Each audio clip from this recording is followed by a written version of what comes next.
Tatlo. Yepo and Sunsu. Quick outfit check. 50% off.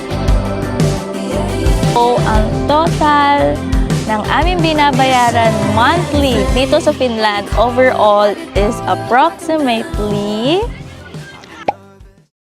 2,500 kile. For today's video, we'll do a quick grocery run.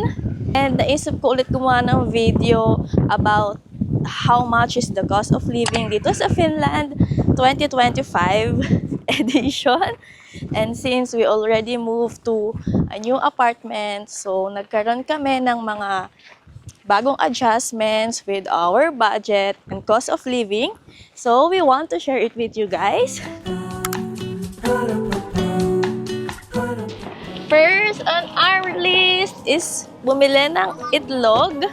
Ito kami sa Alanya bumibili ng egg. Ito is a Turkish grocery store. Mostly mga Middle East products. Sa tabi nito is meron ding ukayan, Fida. Kung naghahanap kayo guys ng egg and beef dito sa Alanya is mura. Meron din ganito sa Murmaki. Nalimutan ko yung pangalan. Basta sa Murmaki meron din ganito na parang Alanya. Pero dito kami sa Itaquescos kasi pupunta rin kami sa Prisma later. Okay, welcome to Alanya. Ito yung itsura ng grocery sa loob. Meron din sila mga gulay. Uy, avocado.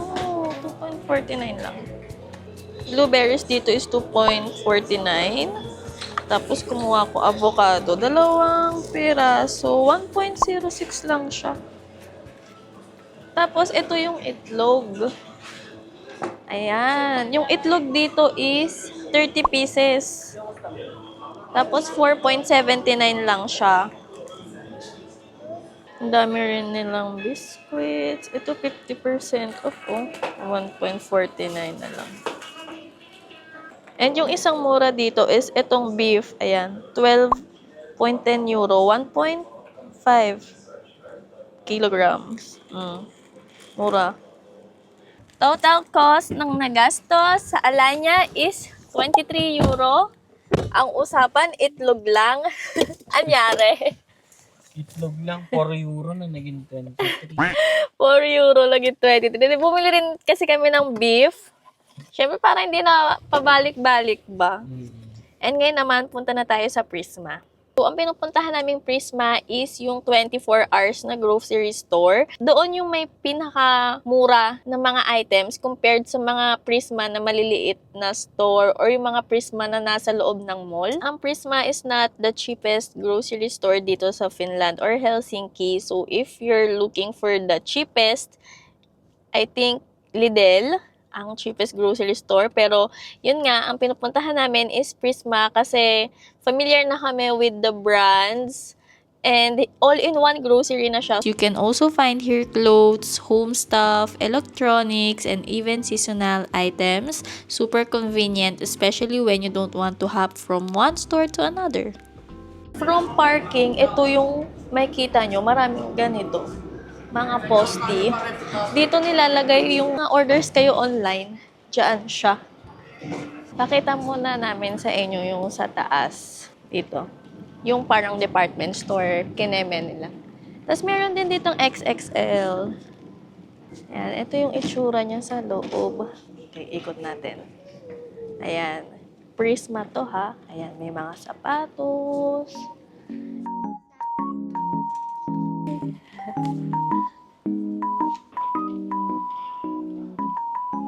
Uy, ang ganda nito, oh, brown.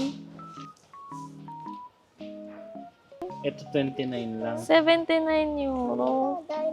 Ito naman, sale. 29 euro na lang. Ay, ang ganda din. 29 euro na lang siya, sale. Ganito sana maganda, maliit lang. Oh, maliit sa tenga. Oo. Dito na yung grocery sa baba.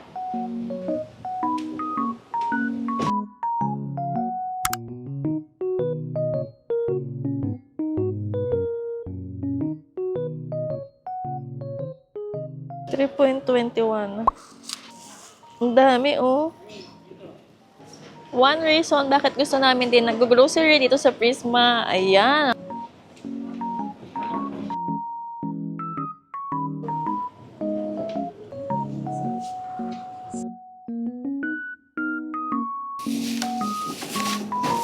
Euro. Ito masarap to. 4.78 euro. Pork siya. Kuha tayo nito. And then, meron din dito. Ito yung chicken na favorite namin. Pero marami na kasi kami manok sa bahay. Pero masarap yan. Ito, na-try din natin to, di ba? Masarap Oo. din. Medyo dry lang. Dry lang. Ito yung mas okay. Ito, 5. Compare natin yung extra na bigas dito.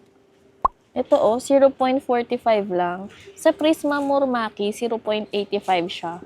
O, di ba? Ang mura. Ang technique lang naman sa extra na green na bigas is maraming tubig, 'di ba? Oo. Kasi pag onti yung tubig nilagay Matigas mo, siya. matigas siya.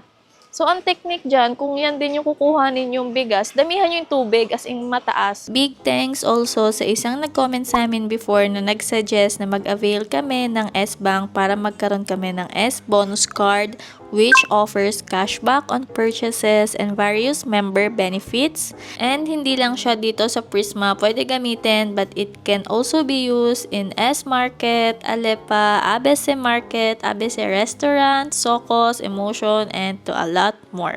But your parents came in the cul-de-sac, leaned back in a leather-clad seat, pack of spirits in your Prada bag. Guys, today we're giving you a tour sa isang mall dito sa Finland. Ipapakita namin sa inyo kung magkano ba yung mga prices ng mga bilihin dito sa mall. So kami is nandito ngayon sa Itis, which is in Itäkeskus, Helsinki. Check natin, compare natin ang KFC price ng Philippines and Europe. Finland. Siyempre, mas mahal dito. Ayan. Chicken. Yung 3 pieces. Ayan. 6.80 euro. 3 pieces na drumstick original.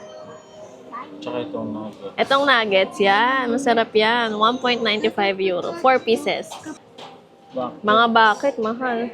38.90. Okay, lalo na. Let's go. Pinakita lang talaga namin yung price. Meron ding Subway. Ito, Hess Burger.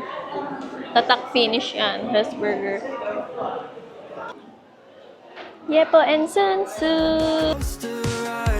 Manic pixie dreamed her right beside me, and she said she liked me. Ito, donut. So, ang price ng donut dito, meron ditong assorted for donuts. 6.99 euro. Lagpas na sir sa half dozen, no? Dati, no? Sa Pilipinas. Bagels. Ito, tingnan natin yung ibang price. Oh, ang mahal. 6.75 isa. Pero tignan mo yung mga itsura. Oh, sarap. Crunch banana. Ang sarap. Pero 4 euro. Box of 4. 14.99. My God, magkano sa peso yun? Ito naman yung mini market. May mga karne dito. Pabili po.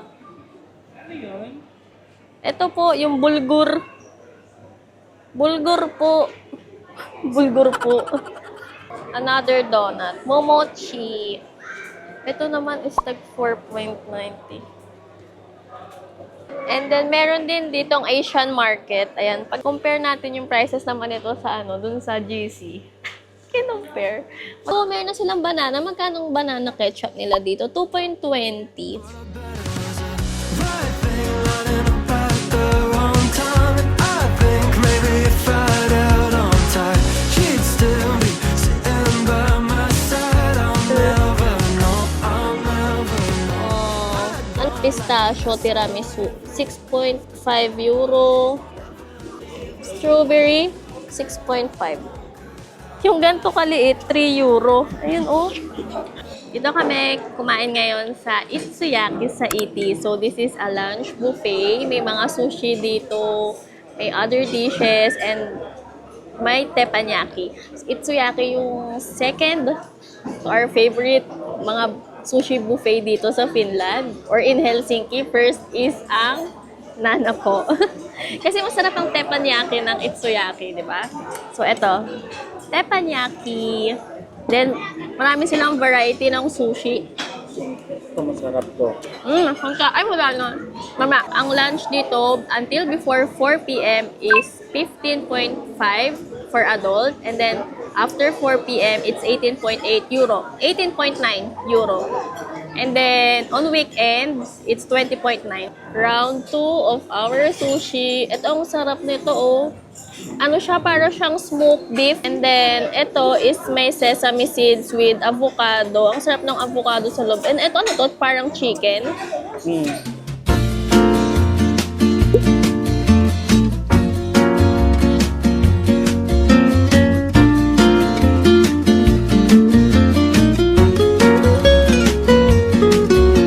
One, two, three, and four. I woke up little nine and dry. In my favorite jacket, thinking my bag, running to the port. Marimekko is an original brand from Finland. Mahal dyan. And ganito ang itsura ng loob niya. Maaliwalas. Okay, dito tayo sa house. Oh, naka-sale, oh. Check tayo dito. In my pretty dolls, I had to go to shop and pick. Ang cute, oh. 17.99 euro. Alang, cute. Ang gaganda ng dress. 17 euro din. Every day I live Basic tops, 2.99. Oh, 15. so shy, so Ang ganda, oh. 22 euro. Ang ganda. so shy, so right. 15 euro. 12 euro. Ay, 9 euro na lang, oh, jorts.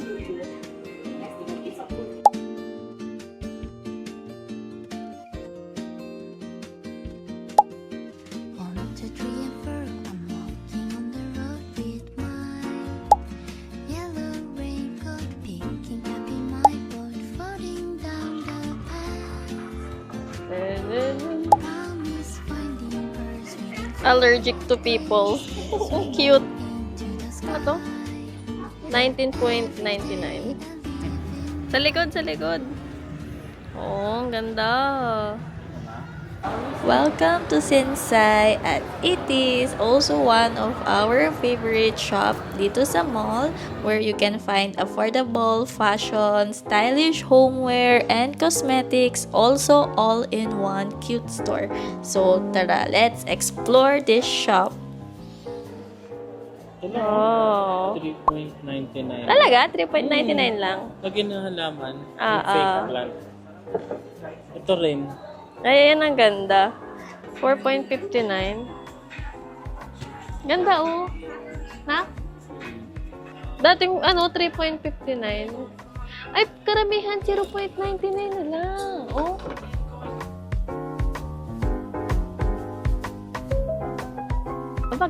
Ito yung GC Asian Market dito sa Tamisto. And then, sa tabi niya is merong ukayan. On the other side ng highway, andito yung 157 Lager, may Stadium Outlet, then may Kieratus Keskus din dyan, banda dyan. So, pwede kayong gumala dyan. Here's a quick mini tour of what it looks like inside, and I think it's one of the biggest Asian store here, and yes, they've got a ton of Filipino essentials too. Kung sa Expo, meron din itong GC Asian Market. Papakita ko, ilalagay ko yung address dito nung sa Expo na branch. Crave kayo ng mga Filipino delicacies, condiments, meron dito. And mas mura kasi pag dito sa malaking Asian store. Ito, oh.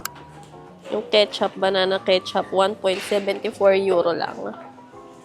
Then, itong mga century tuna, 2.85. Ito, mga mamasita. Ang aming paboritong siomai, 100 pieces, 20 euro lang siya dito. Yan, ang main agenda ng ating Asian. Chicken, 0.89 isa. Pag walang pansit canton, itong migoreng, ang kapalit, masarap din yan. 0.68 lang siya dito. Nakakatuwa yung mga packaging pag mga Japanese na products. Oh, so cute. Oh, mga anime.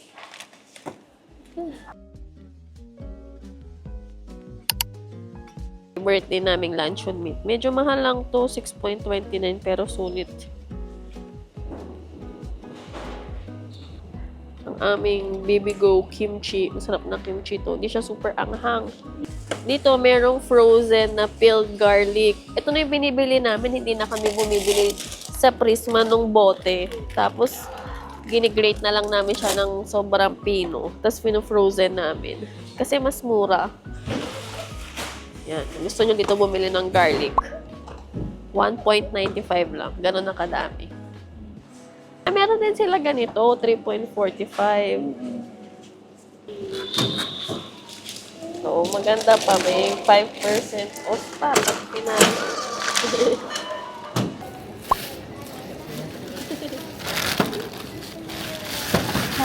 Hello everyone! Time check, 6:54 p.m. And nandito pa na kami sa labas and tingnan nyo naman kung gaano pa kaliwanag. So, nandito lang kami, na-enjoy namin yung araw kasi simula tomorrow is uulan na naman. Actually, ngayon medyo umaambon na. But anyway, to continue, kung magkano nga ba ang total cost of living namin dito sa Finland as a family of 3. So, eto na yung breakdown ng bago naming mga gastusin dito sa Finland. So, to start with our apartment, ang binabayaran naming apartment ngayon is 819 euro monthly. Sa Sato kami nag-rent ngayon. And then, meron siyang insurance na 10 euro per month din siya. And since meron kaming sasakyan, so meron kaming binabayarang parking fee, outdoor parking siya, which is 40 euro. Yung building namin is meron siyang indoor parking, pero siya is 70 euro, so mabigat pa siya sa amin for now. And then, ang electricity namin is nasa 20 euro lang, pero yung tubig namin is yung nagmahal. Ang last month naming bill sa tubig is nasa 60 euro, pero ngayong month, buti naman medyo bumaba, nasa 40 euro na lang siya. And by the way, it's per consumption. And then, ang grocery namin per month, 200 euro max na yon. And then, yung internet namin, actually, meron kaming free internet sa apartment, pero nagpa-upgrade kasi kami ng internet, so nagkaroon kami ng 14 euro na binabayaran monthly. So, ang total ng aming binabayaran monthly dito sa Finland overall is approximately 1,103 euros. And yes, honestly, mabigat siya or malaki siya para sa amin for now, since nga asawa ko lang yung nag-work pa sa ngayon and ako is nag-aaral ng language.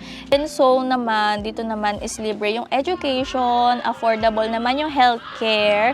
So hindi na kami mag-worry with the future of our son, lalo na sa kanyang pag-aaral. And yun nga, lagi ko sinasabi sa inyo na if you're planning to move to Finland, make sure to know first kung ano ba yung goal nyo, bakit gusto nyo mag-ibang bansa. Kasi dito is pang simpleng buhay lang.